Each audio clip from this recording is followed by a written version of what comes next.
बिस्मिल्लाहिर्रहमानिर्रहीम। अस्सलाम वालेकुम नाज़रीन, आप यूट्यूब चैनल देख रहे हैं। मैं इमरान खान हूँ। पाकिस्तान तहरीक इंसाफ के हर एहतजाज के बाद ये लड़ाई शुरू हो जाती है कि एहतजाज बड़ा था, कुछ लोग कहते हैं छोटा था, कुछ लोग कहते हैं कि इम्पैक्ट बहुत बड़ा हुआ, कुछ लोग कहते हैं कि इम्पैक्ट नहीं हुआ। अब ये पोलराइजेशन बहुत ज़्यादा, कुछ लोग जो है वो कोशिश करते हैं खाली सड़कें दिखाएं और कुछ लोग दिखाते हैं कि जी एहतजाज हो रहा है और लोग निकलें और लोग जोर लगा रहे हैं।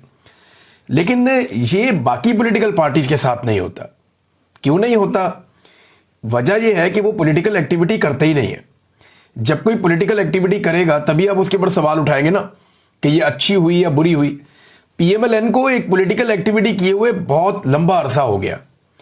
मियां नवाज शरीफ साहब जिस दिन पाकिस्तान वापस आए थे, मेरी नज़र में वो आखिरी पॉलिटिकल एक्टिविटी थी जो पीएमएलएन ने की थी, और वो भी पूरे पाकिस्तान से उन्होंने बंदे इकट्ठे किए थे और किसी की भी मियां साहब की तरफ तवज्जो नहीं थी।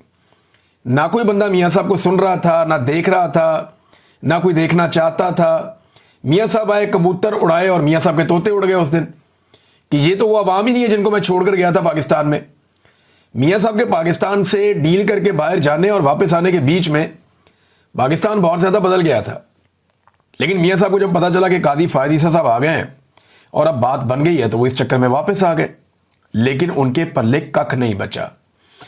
पीपल्स पार्टी भी डिस्कस नहीं होती। फजल रहमान साहब के अपने मदारिस की एक स्ट्रेंथ है, वो ले आते हैं, वो भी डिस्कस नहीं होते। लेकिन डिस्कस पाकिस्तान तहरीक इंसाफ होती है क्योंकि पॉलिटिकल एक्टिव जो एक जमात है इस वक्त, जो फुली पॉलिटिकली एक्टिव है, वो पाकिस्तान तहरीक इंसाफ है। और आप माने या ना माने, वो एक पॉलिटिकल हकीकत के तौर पे बार बार सामने आते हैं। इमरान खान साहब ने कम से कम ये करके दिखाया है कि एस्टेब्लिशमेंट अपनी मर्जी हर बार मुसल्लत नहीं कर सकती।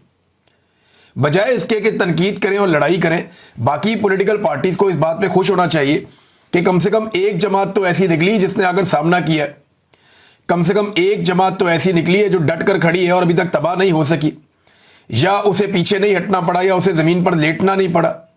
बाकी सारे ये चाहते हैं कि क्योंकि एस्टेब्लिशमेंट ने सबको जूते मारे हैं, लिहाजा पाकिस्तान तहरीक इंसाफ भी जूते खाए और उसी तरह हो जाए। बाकी सारे जो है वो सरेंडर कर चुके हैं, तो तहरीक इंसाफ भी सरेंडर करे तो ये हमारी तरह के हो जाएंगे। लेकिन तहरीक इंसाफ वो लड़ाई लड़ रही है जो पाकिस्तान की लड़ाई है इस वक्त, यानी एस्टेब्लिशमेंट को सियासत से घसीट कर बाहर निकालना। पाकिस्तान का इससे बेहतर तो कोई भला नहीं हो सकता, और ये सारी जमातों को करना चाहिए था, और अपने अपने दौर में सबने कोशिश की भी है, लेकिन कामयाब नहीं हुए। वजह यह है कि वो बीच में कोशिश छोड़कर डील कर लेते थे एस्टेब्लिशमेंट के साथ, उनकी शराइत पे आ जाते थे। इमरान खान एस्टेब्लिशमेंट की शराइत पर नहीं आ रहे। यही वजह है कि 2 साल से जेल में है। ना सिर्फ जेल में है बल्कि इमरान खान साहब सख्त तरीन जेल में है। यानी इमरान खान जेल में बंद होकर बार बार जीत जाता है और एस्टेब्लिशमेंट मुल्क के स्याह और सफेद की मालिक होने के बावजूद हर बार हार जाती है। अवामी दबाव बनाकर रखने में इमरान खान साहब कामयाब रहे हैं। कोई माने या ना माने, ये 2 साल अवामी दबाव इमरान खान ने बनाकर रखा है। ऐसा नहीं है कि किसी वक्त उन्होंने दबाव कम होने दिया हो। एक आदमी है ना, वो आपको दिखाई देता है ना आपको सुनाई देता है, लेकिन इसके बावजूद वो आदमी जेल में बैठकर रेलिवेंट लीडर है। आज आप बदतरीन पाकिस्तान तहरीक इंसाफ के मुखालिफ से पूछेंगे ना पाकिस्तान में पॉलिटिकली सबसे ज्यादा एक्टिव बंदा कौन हो गई? इमरान खान। आखिरी दफा कब देखा था जी? 2 साल पहले। आज आप पाकिस्तान तहरीक इंसाफ के सबसे बड़े मुखालिफ से पूछेंगे ना कि इस वक्त पाकिस्तान की सारी सियासत किसके गिर्द घूमती है, वो कहेगा जी इमरान खान। आवाज कब सुनी थी? 2 साल पहले। तो ये इमरान खान साहब की एक बहुत बड़ी खूबी है, बहुत बड़ी कामयाबी है कि जेल में आप उसका एहतसाब कर ही नहीं सकते इस बात के ऊपर कि बंदे कितने निकले। आप उसका इसके ऊपर पकड़ कर ही नहीं सकते कि आपने पूरा पाकिस्तान क्यों नहीं बाहर निकाल दिया। भाई, जो लोग कहते हैं कि लाखों लोग क्यों नहीं नजर आ रहे इकट्ठे, तो ये लाखों लोग इकट्ठे तो होने ही नहीं थे किसी जगह पे। इन्होंने तो अपने अपने इलाकों में निकलकर एहतजाज करना था। ये छोटी बड़ी रैलियां निकलनी थी और वो निकली हर तरफ, वो देखा सारे पाकिस्तान ने। जो लोग कहते हैं कि बहुत बड़े पैमाने पर लोग इकट्ठे क्यों नहीं हुए, उनसे गुजारिश है कि जरा वो वहां पे जरा इजाजत देकर तो देखें ना। इस्लामाबाद में वो जो बड़ा वाला पार्क है वहां पे इजाजत दें, फिर तमाशा देखें। जरा माहौल खोलें ना 2 दिन के लिए कि जनाब 2-4 दिन कोई पकड़ दकड़ नहीं होगी। पाकिस्तान तहरीक इंसाफ को खुली इजाजत है, वो यहां पे आके जलसा कर लें डी चौक में, या वो पार्क के अंदर कर लें, तो आप देख लें दूध का दूध पानी का पानी हो जाएगा। लियाकत बाग रावलपिंडी में इजाजत दे दें उन्हें, फैसलाबाद के घंटाघर चौक में उनको इजाजत दे दें, गुजरावाला का जो बड़ा मशहूर एक पार्क है वहां पे इजाजत दे दें। या चले मीनारे पाकिस्तान लाहौर में इजाजत दे दे पाकिस्तान तहरीक इंसाफ को। और उन्होंने ये सारी इजाजतें मांगी हैं, बार बार मांगी हैं पाकिस्तान तहरीक इंसाफ ने, उन्हें इजाजत दी नहीं जाती, जो कानूनी इजाजत है वो दी जाती है। अच्छा, एक अखबार है उसको बार बार लोग पेस्ट कर देते हैं उठाकर, जब इमरान खान ने कहा था कि जो जलसे के लिए सामान मुहैया करेगा उनका सामान जब्त कर लिया जाएगा। ये इमरान खान ने कोई पॉलिटिकल जलसे रोकने के लिए नहीं कहा था। ये जब कोरोना वायरस फैल गया था तब ये एडवाइजरी आई थी कि लोगों को इकट्ठा ना किया जाए, और जलसे के अंदर लोग इकट्ठे होते हैं। तो तब इमरान खान साहब ने कहा था कि जो टेंट सर्विस वाले ये सामान मुहैया करेंगे उनका सामान हम जब्त करवा देंगे, क्योंकि वायरस फैल रहा है कोरोना वायरस की वजह से। वरना जहां जहां जिस पॉलिटिकल पार्टी ने इमरान खान के दौर में जलसे की इजाजत मांगी उन्हें इजाजत मिली है। जहां जहां किसी ने लॉन्ग मार्च करना चाहा उन्होंने किया है। जहां जहां किसी ने, फजलुर रहमान साहब आगे कितने दिन बैठे रहे इस्लामाबाद में, ये PMLN भी आई, पीपल्स पार्टी भी आई, सारे आए, बार बार आए, इमरान खान साहब ने कभी नहीं रोका इन्हें। तो लेकिन इमरान खान एक डिफरेंट आदमी, बड़े महदूद ऑप्शंस के साथ इमरान खान साहब ने मुजामत करके दिखाई है। यानी आवाज आप नहीं सुन सकते, तस्वीर आप नहीं देख सकते, मुलाकातों पे पाबंदी है, सख्त तरीन जेल काट रहा है, लेकिन जेल में बैठ के कोई एक आदमी इतने मुश्किल हालात के बावजूद मुकम्मल तौर पर रेलिवेंट रहा तो वह इमरान खान है। ये आपको दूसरी मिसाल नहीं मिलती। यानी मुझे अच्छी तरह याद है कि जब फस्तायत का दौर था PMLN के खिलाफ, परवेज मुशर्रफ का दौर, हालांकि ये दौर उससे ज्यादा खौफनाक है, तो तब शहबाज शरीफ ने एक दिन फैसला किया कि वो बरतानिया से पाकिस्तान आ जाएंगे। इन्होंने पाकिस्तान आने का फैसला किया और पूरे पाकिस्तान के अंदर जनाब हम कैंपेन चलाएंगे, बहुत पैसा खर्च किया, बड़े लोगों को इन्होंने कहा, सारी पार्टी को इन्होंने मोटिवेट किया, तो कहीं कोई बंदा ही नजर नहीं आया सारा दिन। अगर परवेज मुशर्रफ की तरफ से इजाजत होती तो PMLN वहां पे उस वक्त लहरें बहरें कर देती बंदों की, लेकिन पाकिस्तान तहरीक इंसाफ उससे ज्यादा मुश्किल हालात में उससे अच्छा परफॉर्म कर रही है, यह सबको मानना पड़ेगा। जब शहबाज शरीफ वजीर आला पंजाब था और नवाज शरीफ साहब अपनी बेटी के साथ एयरपोर्ट आ रहे थे तो उन्हें रिसीव करने जाना था, यह मियां साहब का हुक्म था। और मैंने टीवी पे बैठ के उस दिन कहा था कि शहबाज शरीफ किसी सूरत भी कंटोनमेंट में दाखिल नहीं होगा। वे क्यों दाखिल नहीं होगा? मैंने कहा मैं शहबाज शरीफ को अच्छी तरह जानता हूं, यह कभी भी एंटी एस्टेब्लिशमेंट एक इतना सा भी कदम नहीं उठाएगा, ये नहीं जाएगा आदमी कभी भी, ये बहुत अच्छा बच्चा है। उस वक्त जावेद चौधरी साहब एक दो और सहाफी थे वहां पे टीवी के ऊपर, मेरे से गर्म हो गए, उन्होंने कहा नहीं नहीं नहीं शहबाज शरीफ जाएगा। मैंने कहा जी मैं आपको बता रहा हूं कि ये आदमी कभी भी कैंट की हुदूद में दाखिल ही नहीं होगा। ये वजीर आला है पंजाब का बेशक, लेकिन ये कैंट की हुदूद में दाखिल नहीं होगा। और यही हुआ कि मियां साहब को एयरपोर्ट से लेकर चले गए और शहबाज शरीफ साहब कैंट की हुदूद में दाखिल हुए बगैर माल रोड से अपनी तकरीर करके वापस निकल लिए। एग्जैक्टली शहबाज शरीफ साहब ने उस दिन वही किया जो गंडापुर साहब करते हैं आजकल। तो शहबाज शरीफ साहब बहुत अच्छे बच्चे थे और उसका उन्हें तोहफा भी मिला, लेकिन नवाज शरीफ साहब जो हैं वो इतने अच्छे बच्चे नहीं थे, लेकिन अब वो बहुत अच्छे बच्चे बन गए। नाज़रीन, पाकिस्तान तहरीक इंसाफ ने खैबर पख्तूनख्वा में तो उनकी हुकूमत है, तो वहां बहुत बड़ी बड़ी रैलियां होनी थी।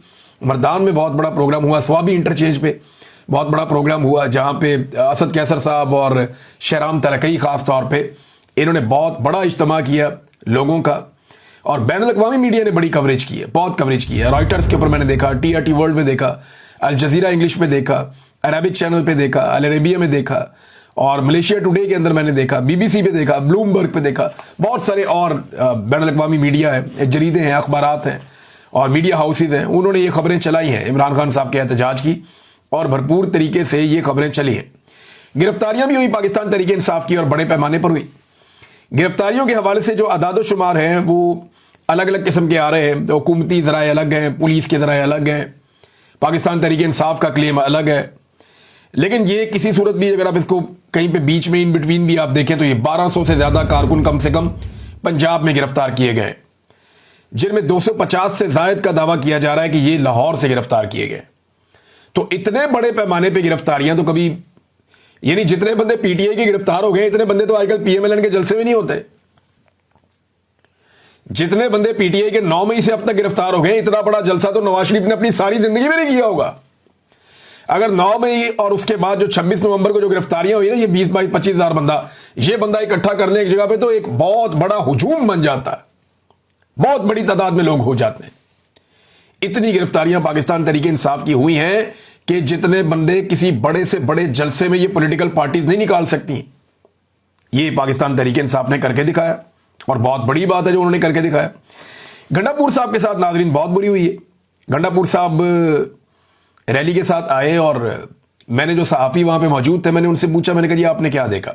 इवन एक तो पॉलिटिकल लोग हैं उनसे भी मैंने पूछा, मैं उनका नाम नहीं ले सकता, ये उनके पीछे पड़ जाएंगे।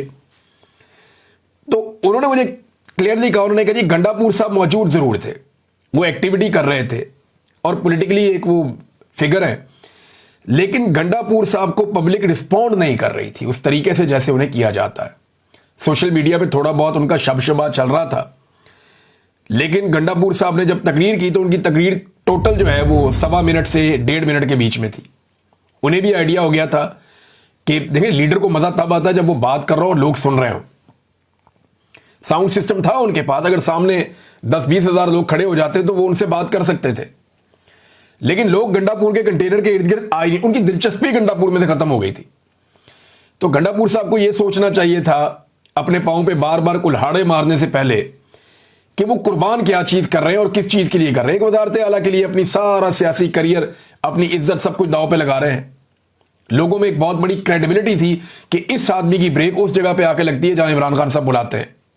ये हमेशा इमरान खान की आवाज पे लब्बैक कहता है, हमेशा पहुंचता है और जबरदस्त एहतजाज करता है और बड़ी अच्छी टीमें लेकर आता है। तो आज उन्हीं टीमों की गंडापुर साहब की तरफ लगता है तवज्जो ही नहीं थी। वो आए, उन्होंने तकरीर की 1.25 मिनट की 1.5 मिनट की, वो भी कोई खास बात उन्होंने नहीं की, कोई ऐसी बात नहीं की जो काबिल जिक्र हो मैं आपको यहां पढ़ के सुनाऊं। लेकिन फिर गंडापुर साहब निकल गए तो कारकुन उनकी गाड़ियों के आगे आ गए। बाद में उन्होंने कहा जी किधर जा रहे हैं आप हर दफा में लेकर आते हैं और वापस हमें निकल जाते हैं, या वापस ना जाएं, आपको ऐलान करें, कुछ चक्कर चलाएं। कारकुन ज्यादा एक्सपेक्ट कर रहे थे जो पीछे से आ रहे थे, उन्होंने रास्ते रोक लिए। हो सकता है शरारत कर रहे हो, लेकिन फिर गंडापुर के जो गार्ड्स हैं उन्होंने कारकुनों को धक्के शक्के देके रास्ते खोले और फिर गंडापुर साहब सीएम हाउस के लिए रवाना हो गए। तो गंडापुर साहब ने जो कहा था ना कि 3 माह में अपनी सियासत छोड़ने का जो उन्होंने फैसला किया था कि अगर मैं इमरान खान को ना निकाल सका 3 माह के अंदर तो 1 महीना तो गुजर गया, तो मैं सियासत छोड़ दूंगा, सियासत का अपनी फैसला कर दूंगा, फिर मुझे कोई हक नहीं है। तो अपने आप को जो डेडलाइन गंडापुर साहब ने दी हुई थी ना, तो लगता है ऐसा ही है कि 3 माह में गंडापुर साहब को इस पे फैसला कर लेना चाहिए, क्योंकि अब आसार नजर आ रहे हैं कि अगर गंडापुर साहब ने खुद फैसला ना किया तो जिस तरह की उन्होंने सियासत की है, इस सियासत की मौजूदगी में लोग उनका फैसला कर देंगे। देखे ना, फजल रहमान के भाई ने गंडापुर साहब का चैलेंज कबूल किया हुआ है। चैलेंज गंडापुर साहब ने किया था कि मेरा भाई इस्तीफा देता है, फजल रहमान तुम आकर उसके मुकाबले में इलेक्शन लड़ो। तो फजल रहमान साहब के भाई ने कहा कि मेरा बड़ा भाई क्या लड़ेगा, मैं लड़ूंगा आके इलेक्शन, तो तुम कहो अपने भाई को इस्तीफा दे आके इलेक्शन लड़े। तो उस वक्त गंडापुर साहब को बताया गया ये मजाक नहीं करना, पब्लिक अब डिफरेंट मूड में, फजल रहमान का भाई असेंबली में आ जाएगा इस चक्कर में। तो फिर गंडापुर साहब अपने चैलेंज से मुकर गए और उस चैलेंज के ऊपर अब वो खड़े नहीं है। नाज़रीन, ख्वाजा आसिफ साहब ने एक स्टेटमेंट दिया है, ये स्टेटमेंट बड़ा इंटरेस्टिंग है। मैं आपको पहले स्टेटमेंट पढ़ के सुनाता हूं, फिर मैं चाहता हूं इस पर हम थोड़ी सी बात कर लें। फिर 1-2 बैनुल-अक़वामी बड़ी इंटरेस्टिंग खबरें हैं। रशिया ने एक बहुत पुराना मुआहिदा जो 38 साल पहले हुआ था उनका अमेरिका के साथ, उसे खत्म किया है। क्यों किया वो बताता हूं, और डोनाल्ड ट्रंप ने एक नई कार्रवाई डाल दी है, वो भी आपको मैं बताता हूं। खित्ते के हालात बड़े इंटरेस्टिंग हो रहे हैं। पाकिस्तान की जो पॉलिटिक्स है उसकी वजह से मैं उस तरफ जा नहीं पाया। जो इंडिया के साथ हो रहा है, यूक्रेन और रूस के दरमियान जो हो रहा है, और जो अमेरिका इस वक्त इंटरफेयर कर रहा है इस रीजन की सियासत के अंदर, और पाकिस्तान कहां खड़ा है, बड़ा इंटरेस्टिंग सिनेरियो इस वक्त चल रहा है। इस पर हम बात करेंगे बाद में। लेकिन आप ये देखें, ख्वाजा आसिफ कहते हैं ब्यूरोक्रेसी पे तनकीद करते हुए, वतन अजीज की आधी से ज्यादा ब्यूरोक्रेसी पुर्तगाल में प्रॉपर्टियां ले चुकी है। पुर्तगाल, ये इन्होंने खोला हुआ था, एक स्कीम खोली हुई थी पुर्तगाल ने कि इतने पैसे ला के इन्वेस्ट करो तो वहां पे वीज़ा मिल जाता था और वहां पे जो है आपको रेजिडेंसी मिल जाती थी। तो इससे फ़ायदा उठाया बहुत सारी ब्यूरोक्रेसी ने। पैसा इतना ज़्यादा नहीं था और ब्यूरोक्रेसी के लिए तो करोड़ों रुपया मामले कोई नहीं होता। तो ख्वाजा आसिफ ने दावा किया, ये वज़ीर दिफा है पाकिस्तान के, कि पाकिस्तान की आधी से ज़्यादा ब्यूरोक्रेसी पुर्तगाल में प्रॉपर्टी ले चुकी है और शहरियत लेने की तैयारी कर रही है। और ये नामी गिरामी ब्यूरोक्रेट्स हैं, मगरमच्छ अरबों रुपए खाकर आराम से रिटायरमेंट की ज़िंदगी गुजारें। बुज़दार का एक करीबी तरीन ब्यूरोक्रेट, इसे मैं डोरेमोन कहता था। आपको याद होगा मेरे पुराने वीलॉग्स, मैंने डोरेमोन बताया था एक ब्यूरोक्रेट का नाम, जिसने बुज़दार के दौर में तबाही फेरी हुई थी। ये उसी की बात कर रहे हैं। बुज़दार का एक करीबी तरीन ब्यूरोक्रेट 4 अरब रुपया अपनी बेटियों की शादियों पर सिर्फ सलामियां वसूल कर चुका है। अब 4 अरब की सलामी तो नहीं देता ना कोई कोई 100, 550, 5,000, 10,000 इतनी सलामी होती है, इससे ज़्यादा क्या होती है? ये तो एक वैसे ही खुशी के लिए एक छोटी सी रकम होती है। अब इसमें 4 अरब तो कोई नहीं देता ना, तो ये ब्लैक मनी को व्हाइट मनी करने का भी एक तरीका है। 4 अरब की सिर्फ सलामी वसूल कर चुका है और आराम से रिटायरमेंट की जिंदगी गुजार रहा है। सियासतदान को इनका बचा खुचा खाते हैं। ये ख्वाजा आसिफ कह रहे हैं कि सियासतदान इनका बचा खुचा खाते हैं। ये ब्यूरोक्रेट इतना ज्यादा खाते हैं कि जो बच जाता है वो सियासतदान खाते हैं और चवले मारते हैं। ना प्लाट ना गैर मुल्की शहरियत, क्योंकि इलेक्शन लड़ना होता है। पाक सरजमीन को ये ब्यूरोक्रेसी पलीत कर रही है। अच्छा, ख्वाजा आसिफ साहब को ये बात मैं बता दूं कि यहाँ जो मशहूर है ना पाकिस्तान में एक चीज़, वो ये है कि जो पाकिस्तान की क्रीम है ना, वो एस्टेब्लिशमेंट खा जाती है। उसके बाद जो उसके नीचे बाकी बचा हुआ दूध है वो ब्यूरोक्रेसी पी जाती है।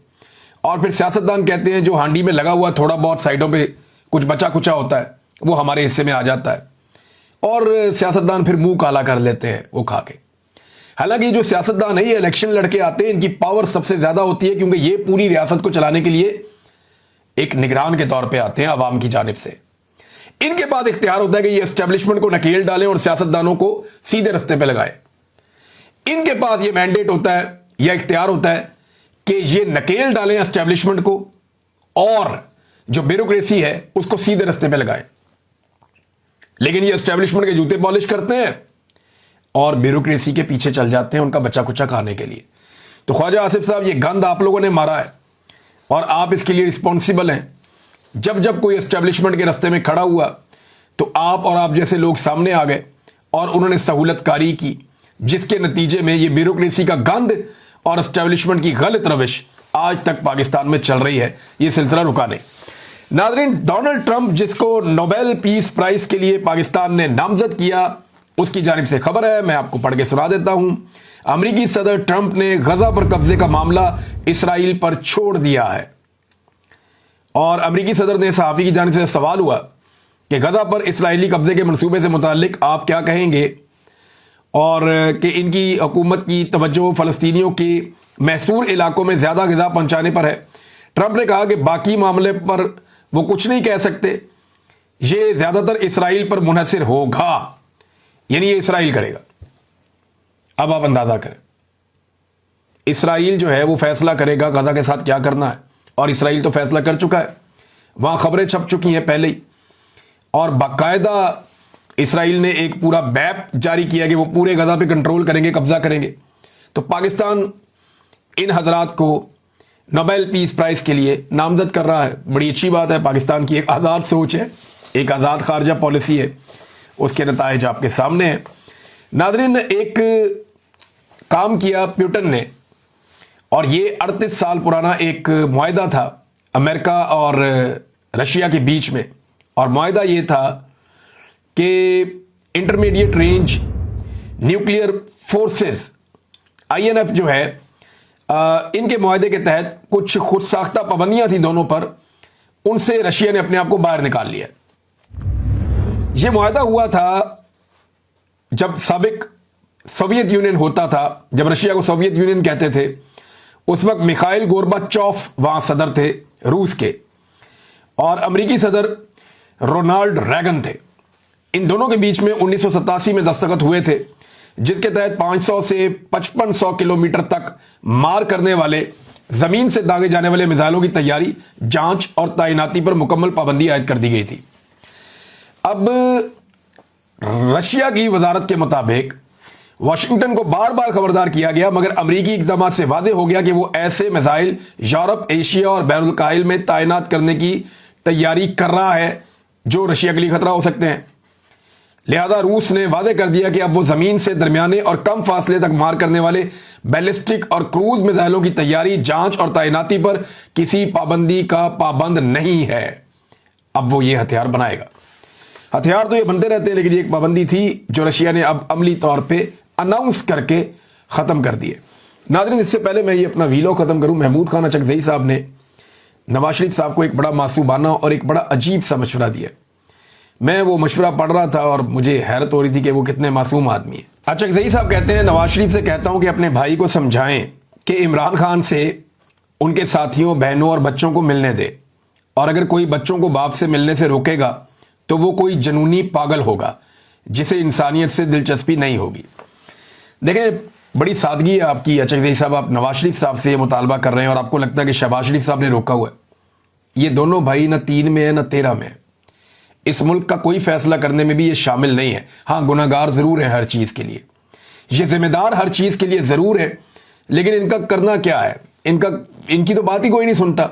इनकी तो इतनी औकात नहीं है कि जिस वक्त मुज़ाकरात हो रहे थे तो इन्हें कहा गया कि इमरान खान साहब से हमारी मुलाकात करवा दें पाकिस्तान तहरीक-ए-इंसाफ की जानिब से, और आप लोग भी थे, तो इन्होंने कहा जी मुलाकात करवा देते हैं, और बाद में इन्होंने हाथ खड़े कर दिए, जी हम नहीं करवा सकते, क्योंकि जेल में बैठे हुए साहब जो हैं, इमरान खान साहब उन्हें कहते हैं कर्नल है वो नहीं चाह रहे थे कि मुलाकात हो।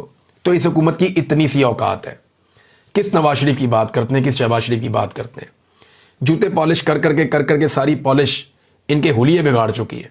ये खुद को नहीं पहचान पा रहे और आप इनको कह रहे हैं कि इनके पास कोई इख्तियार है। कोई इख्तियार नहीं है। अब तक इतना ही। अपना ख्याल रखिएगा, अपने इस चैनल का भी। अल्लाह हाफ़िज़।